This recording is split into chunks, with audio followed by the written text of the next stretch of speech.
In 1983, a team of deeply pious scientists conducted a radical experiment in an undisclosed facility.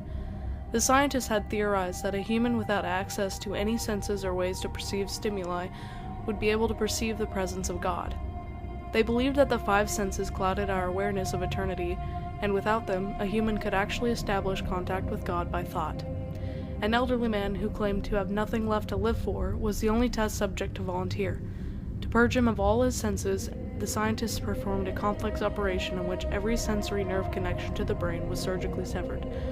Although the test subject retained full muscular function, he could not see, hear, taste, smell, or feel. With no possible way to communicate with or even sense the outside world, he was alone with his thoughts. Scientists monitored him as he spoke aloud about his state of mind in jumbled, slurred sentences that he couldn't even hear. After 4 days, the man claimed to be hearing hushed, unintelligible voices in his head. Assuming it was an onset of psychosis, the scientists paid little attention to the man's concerns. 2 days later, the man cried that he could hear his dead wife speaking with him, and even more, he could communicate back. The scientists were intrigued, but were not convinced until the subject started naming dead relatives of the scientist.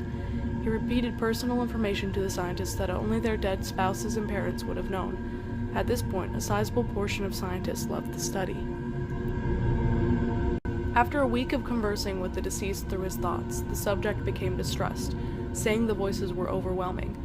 In every waking moment, his consciousness was bombarded by hundreds of voices that refused to leave him alone. He frequently threw himself against the wall, trying to elicit a pain response.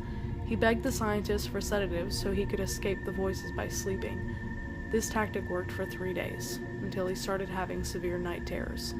The subject repeatedly said that he could see and hear the deceased in his dreams.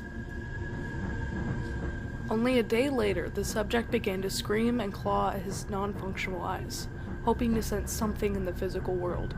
The hysterical subject now said the voices of the dead were deafening and hostile, speaking of hell and the end of the world. At one point he yelled, "No heaven, no forgiveness," for 5 hours straight. He continually begged to be killed, but the scientists were convinced that he was close to establishing contact with God. After another day, the subject could no longer form coherent sentences. Seemingly mad, he started to bite off chunks of his flesh from his arm. The scientists rushed into the test chamber and restrained him to a table so he could not kill himself. After a few hours of being tied down, the subject halted his struggling and screaming. He stared blankly at the ceiling as teardrops silently streaked across his face. For 2 weeks, the subject had to be manually rehydrated due to the constant crying. Eventually, he turned his head and, despite his blindness, made focused eye contact with the scientist for the first time in the study. He whispered, "I have spoken with God, and he has abandoned us," and his vital signs stopped, and there was no apparent cause of death.